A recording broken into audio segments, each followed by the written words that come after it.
Hùng ơi, đi làm với Hùng không? Mưa to quá, toàn ngoài khung này. Nương này.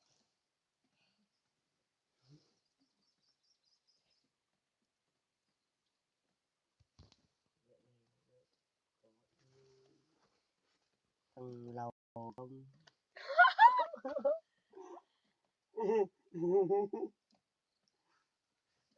chặt chặt thế này. Anh Sau ơi, qua giúp làm nương đi.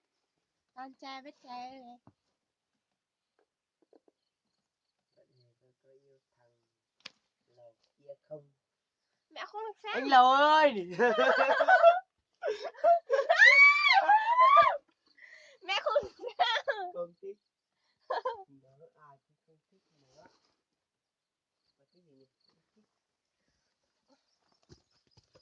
Đâu phải mua té à. Đi làm nương cùng lê. Mưa quá trời luôn.